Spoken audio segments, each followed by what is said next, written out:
Good morning friends.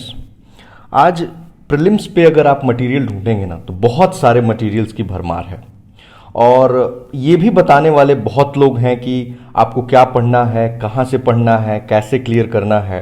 But मैं यहाँ पे बहुत ही प्रैक्टिकल तरीके से आपको बताऊंगा कि आपको प्रीलिम्स के लिए क्या क्या करना होता है। और प्रिलिमिनरी एग्जामिनेशंस में मैंने देखा है कि लोग लगातार फेल हो जाते हैं। मेरे कई सारे फ्रेंड्स हैं, उनकी एक ही शिकायत रहती है कि उनका स्कोर नहीं बढ़ रहा है बार बार प्रीलिम्स में, कि हर बार वो प्रीलिम्स देने जा रहे हैं बट एक स्कोर कांस्टेंट हो गया है। जैसे यूपीएससी का प्रीलिम्स दे रहे हैं और उनका स्कोर 72 हो गया है।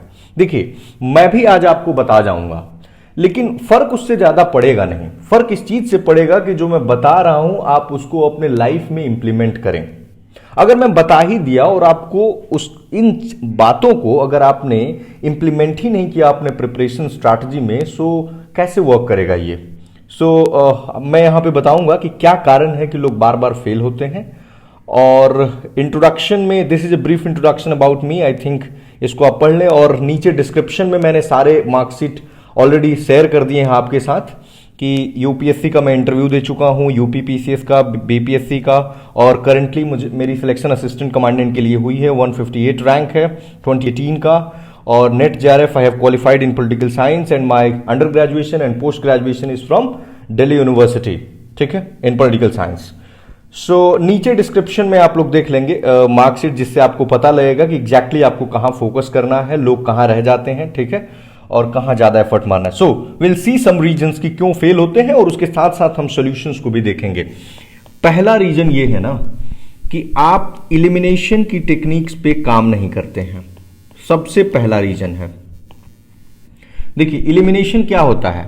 एलिमिनेशन का मतलब है कि जो ऑप्शन आपको एग्जाम हॉल में, जो ऑप्शन सबसे लीस्ट प्रोबेबल है, आपको उससे बढ़ना चाहिए। लोग क्या गलती करते हैं कि उन्हें लगता है कि पहले सही वाला ही ढूंढ लेते हैं। देखिए, बिल्कुल गलत अप्रोच है। आप ये ढूंढिए कि सबसे कम प्रोबेबल कौन सा है। सही वाला अगर बिल्कुल क्लियर है तब तो ठीक है, फिर भी आपको सारे ऑप्शंस को चेक करने हैं। नहीं तो मैं देखता हूं कि 2 से 3 सवाल लोग केवल इसलिए गलत कर जाते हैं क्योंकि उनको फर्स्ट इंस्टेंस में कोई चीज लगती है और वो उसको टिक लगा देते हैं। This mistake you have to avoid, please avoid such mistakes, otherwise वहीं आप बाउंड्री पर जाकर के लटक जाएंगे। जैसे मान लीजिए, उदाहरण के तौर पे हम लेते हैं कि एलिमिनेशन में कि अगर क्वेश्चन है कि गांधी जी ने अपनी पहली जो सविनय अवज्ञा आंदोलन थी, फर्स्ट सीडीएम, तो वो कहां से शुरू किया था, तो आपके पास कहां से, छोड़िए आप ये कि कब शुरू किया था। ऑप्शंस हैं 1914, नंबर 2 1915, नंबर 3 1916, नंबर 4 1917। मान लीजिए कि इमेजिन करता हूं कि इस सवाल का उत्तर आपको नहीं पता है, बट क्या आप इतना लॉजिक नहीं लगा सकते हैं कि 1914 में तो गांधी जी भारत में थे ही नहीं, और पूछा जा रहा है कि भारत में, एक क्वेश्चन में एक चीज और ऐड कर दूं कि भारत में गांधी जी ने पहला जो है सीडीएम यानी सिविल डिसोबीडियंस मूवमेंट कब शुरू किया था। तो 1914 में तो गांधी जी, अगर इतना भी आपको पता है तो एक ऑप्शन तो एलिमिनेट हो गया ना। अब आपको 3 में करना है। तो अब नेक्स्ट लॉजिक हम अप्लाई करेंगे कि मान लीजिए 1915 में वो भारत आए ही थे, तो क्या आते ही आपको लग रहा है कि इतनी बड़ी स्टेचर हो जाएगी कि सिविल डिसोबीडियंस मूवमेंट शुरू कर देंगे? फिर अगर गांधी जी की थोड़ी सी भी आप हिस्ट्री पढ़े होंगे तो आपको पता है गांधी जी ने चंपारण सत्याग्रह में बढ़ चढ़ के हिस्सा लिया था और वो 1917 में हुआ था। मेरा कहना है यहां पे अगर आपने 1914 भी एलिमिनेट कर लिया ना तो आप समझिए कि अपने आंसर के बहुत क्लोज पहुंच गए, ठीक है। फिर दूसरा लॉजिक आप अप्लाई करेंगे कि आपने जो प्री एग्जिस्टिंग नॉलेज है कि यार गांधी जी ने कौन कौन से सत्याग्रह करी थी, कब करी थी, इस तरह से आप लॉजिक लगा करके आगे बढ़ेंगे। दूसरा एक और मैं एग्जांपल देना चाहूंगा कि साइंस एंड टेक्नोलॉजी के क्वेश्चंस में, यूपीएससी में खासकर, आप देखिएगा कि जो क्वेश्चंस होते हैं ना उसमें उसकी एप्लीकेशन पूछा जाता है कि नैनो टेक्नोलॉजी का निम्न में से कहां पे उपयोग है, ABCD। मैं कहूंगा उसमें 1 2 3 4 जो ऑप्शंस होगा यानी ऑल ऑफ द एबव, ये इस पे आप टिक करेंगे, क्योंकि साइंस एंड टेक्नोलॉजी का कहां यूज नहीं होता है। अगर आपको पता है कि हाँ मुझे पता है कि यहां पे यूज नहीं है तब तो वेल एंड गुड, बट आपको नहीं पता है तो उस क्वेश्चन को नेगेटिव के डर से छोड़ेंगे नहीं। ऑल ऑफ द अबव, आपको 10 में से 8 जरूर सही हो जाएंगे। And calculate your marks after deducting the negative marks, and you'll find that you are gaining some points or some marks overall.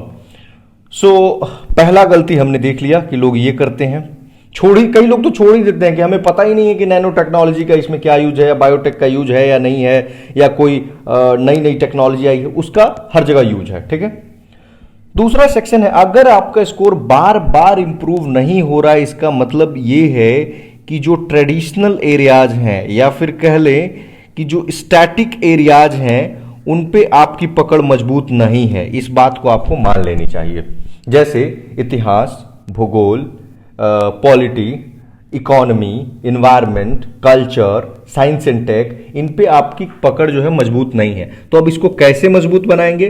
पहली चीज आप ये करें कि रिवीजन, और एक बार रिवीजन से कुछ नहीं होता है। ये किसी के बहकावे में नहीं आए कि मैंने तो सिर्फ एक बार पढ़ा था और मेरा हो गया था। ठीक है, आपका हो गया था, हमारा नहीं हो रहा है, हम 3 बार रिवीजन करेंगे, बात खत्म।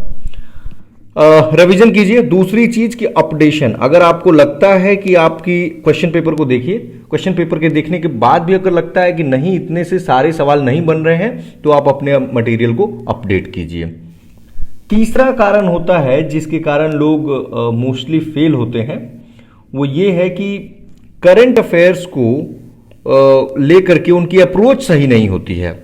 या तो बहुत ज्यादा पढ़ेंगे या बहुत कम पढ़ेंगे, या मल्टीपल सोर्सेस पढ़ेंगे भी तो उसमें भी ऑप्टिमाइजेशन नहीं करेंगे। जैसे मैं इसमें बताता हूं कि इसमें करना क्या चाहिए। देखिए, करंट अफेयर्स के लिए ये तो बात तय है कि एक सोर्स से काम नहीं चलेगा, क्योंकि करंट अफेयर्स में आपको मल्टीपल सोर्सेस अपनाने चाहिए मेरे हिसाब से। दूसरी चीज कि डिपेंड करता है कि आप किस एग्जाम को टारगेट कर रहे हैं। जैसे मान लीजिए कि अगर आप यूपीएससी को टारगेट कर रहे हैं, तो मेरे अनुसार आपको करंट अफेयर्स, विजन, इनसाइट, इनकी पढ़नी चाहिए, और दोनों की पढ़नी चाहिए, एक की नहीं। विजन और इनसाइट का पढ़ेंगे तो आपका काम चल जाएगा। और फिर भी आपको कुछ देखना है तो ओनली आईएएस का यूट्यूब चैनल है, आप उनसे भी हेल्प ले सकते हैं। ठीक है। तीसरा, मान लीजिए कि अगर आप बीपीएससी के एस्पिरेंट हैं या यूपीपीएससी, इसको यहां नहीं रहेगा, मान लीजिए कि आप बीपीएससी के एस्पिरेंट हैं या यूपीपीएससी के एस्पिरेंट हैं, तो आपको क्या करना है? देखिए, ऐसे में आपको इनसे बहुत काम चलेगा नहीं, इन लोगों से। ठीक है, ये बहुत काम का होगा नहीं। विजन को ऊपर जहां पर आप पढ़ सकते हैं, बहुत डीप में जाने की जरूरत नहीं, बट वन लाइनर टाइप में। लेकिन आपका जो मेन काम करेगा ना, वो करेगा घटनासार। आप घटनासार पढ़ें, घटना चक्र पढ़ें, ठीक है, और आप स्पीडी पढ़ें, ये काम करेगा। ठीक है, ये 3 प्रायोरिटी में आपको होनी चाहिए। अगर ये 3 पढ़ लेते हैं तो मोर देन एनफ है। आप 2 भी पढ़ लेंगे तो काम चल जाएगा। आप कोई सा भी 2 भी अगर उठा लेंगे तो काम चल जाएगा। ठीक है। और करंट अफेयर्स के लिए मैंने इन सारे का कंपाइलेशन में बना रहा हूं, तो आप उन वीडियोज को जाकर के देख लीजिए, मैं डिस्क्रिप्शन में दे देता हूं। वो जनवरी से मैंने शुरू किया है अभी, आप ही लोगों की डिमांड पे, और मैं कोशिश करूंगा कि आपके एग्जाम्स से पहले वो सारे करंट अफेयर्स कंप्लीट कर दिए जाए। वो वन लाइनर होगा जो मोस्टली नॉन यूपीएससी एग्जाम्स के लिए होगा। ठीक है, तो हमने 3 प्रॉब्लम्स देख ली कि क्यों लोग प्रीलिम्स नहीं क्लियर कर पाते हैं। चौथी प्रॉब्लम्स ये है ना कि आप देखेंगे बहुत सारे लोगों से आप पूछेंगे कि आपको प्रीवियस ईयर क्वेश्चन पेपर आपने देखा है, तो बोलेंगे हाँ मार्केट में एक बार देखा था। मतलब आप इस तरह, ये अप्रोच है आपका कि एक बार मार्केट में देखा था या फिर घर पे है, पढ़ा हुआ है, एक आध बार क्वेश्चन को याद कर लिया। ये बहुत ही गलत अप्रोच है। सबसे पहले इसमें आपको ट्रेंड को पता कीजिए कि किस एरिया से क्वेश्चन पूछा जा रहा है, कितना डेप्थ में पूछा जा रहा है। इतिहास में अगर जा रहे हैं तो इतिहास में कौन से इतिहास, मॉडर्न, मिडीवियल, एंशिएंट, किस पे जा रहे हैं, क्या वर्ल्ड पे भी जा रहे हैं क्या? तो इनको पहचानिए, उसकी डेप्थ को पहचानिए, उसकी एक्सपेंस को पहचानिए कि वो कितना चौड़ा फैला हुआ है। कि वर्ल्ड पे नहीं जा रहे हैं तो हम वर्ल्ड क्यों पढ़ेंगे? ठीक है। उसके बाद प्रीवियस ईयर क्वेश्चन पेपर ना, मतलब जिस एग्जाम को आप दे रहे हैं पूरा आपको याद होना चाहिए, मेमोराइज कर लीजिए, क्योंकि वहां से सवाल टकराने की चांसेस बहुत ज्यादा है। एक मैं मिथ अभी तोड़ूंगा क्योंकि वो बहुत बड़ी मिथ है और आपको प्रीलिम्स क्लियर करने से रोकती है हर बार, क्योंकि वो बनाया गया है मिथ। जैसे उदाहरण के तौर पे प्रीवियस ईयर क्वेश्चन पेपर देखने से आपको एक चीज पता चलेगी, अगर आप यूपीएससी दे रहे हैं तो उसमें जो गांधीयन मूवमेंट है ना, गांधीयन फेज, इससे बहुत ज्यादा हिस्ट्री में सवाल आते हैं। ठीक है। इसके अलावा कोई ऐसा साल नहीं है जिससे बुद्धिज्म बौद्ध धर्म से सवाल ना आए, और कई साल जैनिज्म से भी सवाल आते हैं। तो ये बहुत ही इंपॉर्टेंट सेक्शंस हैं। जैसे अगर आप पॉलिटी से देखेंगे तो संसद, पार्लियामेंट, ठीक है, इमरजेंसी प्रोविजंस, ठीक है, जुडिशियरी, इनसे बहुत सवाल बनते हैं। इसी तरह अगर आप इकोनॉमी से देखेंगे तो इकोनॉमी में मॉनेटरी पॉलिसी, ठीक है, फिस्कल पॉलिसी, ये दो एरिया हैं जहां से मोर देन 50% ऑफ दी सवाल आते हैं। इसी में जैसे मॉनेटरी पॉलिसी में आरबीआई है, repo rate, reverse repo rate, ठीक है, बैंक रेट, ये सारे इन्वॉल्व हैं इसमें। तो आप ये एरियाज आइडेंटिफाई कैसे करेंगे जब आप प्रीवियस ईयर क्वेश्चन पेपर देखेंगे?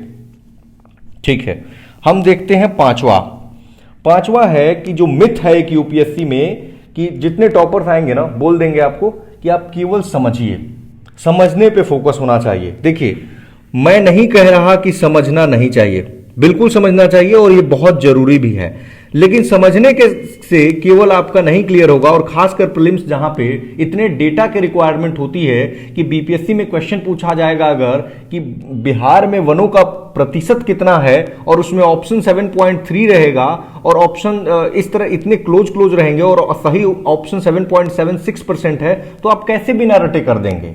क्या इसमें भी कोई समझ अप्लाई होगा? नहीं अप्लाई होता है। तो आप रटिए, और खासकर किसको रटिए? डेटा को रटिए। और समझना है तो कॉन्सेप्ट्स को समझिए। अगर ये आप डिस्टिंक्शन नहीं समझते हैं तो फिर बहुत ही मुश्किल है आपका प्रीलिम्स क्लियर करना।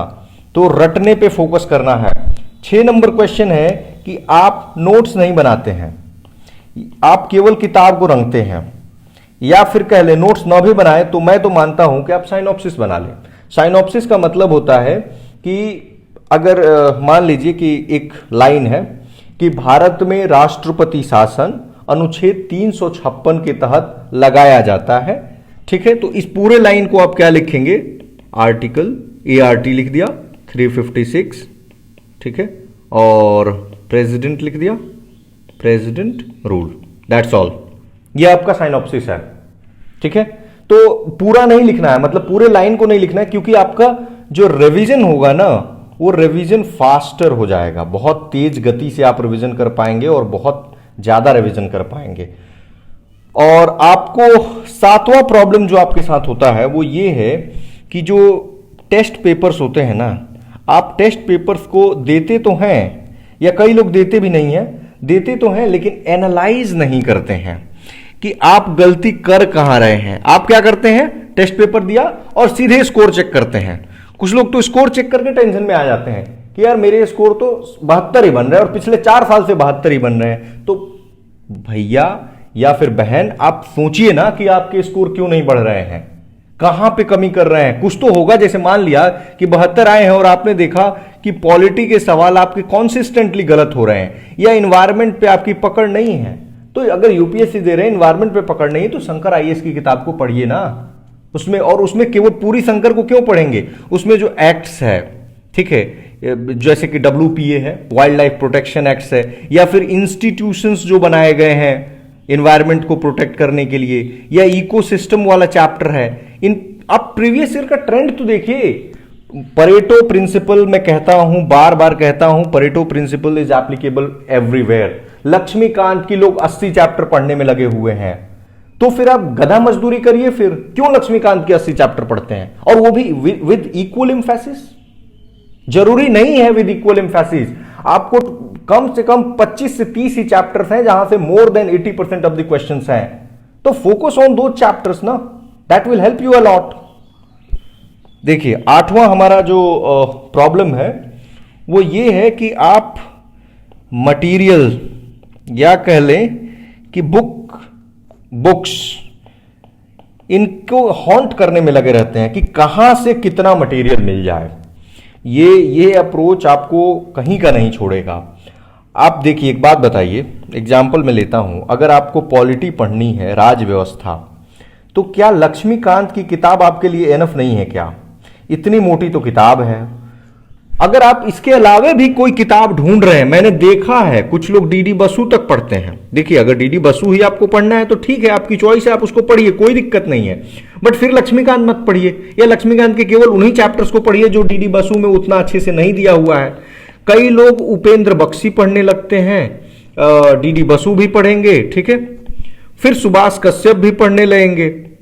आई मीन क्या है ये, आप क्या करना चाहते हैं? Do you want to be a PhD scholar? Do you want to do some kind of research? तो ठीक है, but this approach is not going to help you for the preparation of the civil services examinations, right? तो ये आप book collector मत बनिए, आपको जिला कलेक्टर बनना है, ठीक है। 9 नंबर जो है वो एग्जाम स्पेसिफिक आप प्रिपरेशन नहीं करते हैं। आपके सामने क्या होता है कि नॉर्मली देखिए दिक्कत भी है ना, क्या करें, जो स्टूडेंट्स हैं mostly they are from the middle class background, ठीक है, अंबानी अडानी के फैमिली से तो हम लोग आते नहीं हैं।